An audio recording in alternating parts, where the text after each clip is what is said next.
ходе совещания также была отмечена недостаточно качественная работа стационарных постов ГАИ, низкие проценты выявления нарушений ПДД и протоколирования таковых, в том числе с использованием автоматизированной системы. Эта работа, я считаю, на сегодняшний день неудовлетворительно у нас идет по фото- и видеофиксации. С этим никто мириться не будет.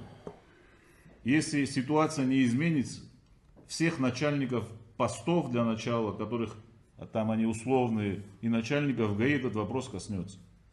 Я с этого дня буду спрашивать, как ваш прямой куратор, из замов по службе, я туда подключаю из замполитов, пусть стоят рядом с вами на постах и занимаются выявлением данных правонарушений.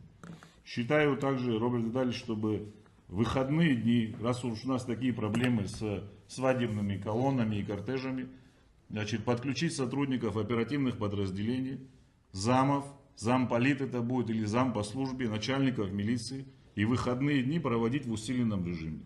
Чтобы ни одна колонна без номеров или безобразная, которая ведет себя по движению, мимо не проезжала. Получается, начальники ГАИ у нас сами не справляются, чего-то им не хватает, может смелости, может знаний. Пусть они рядом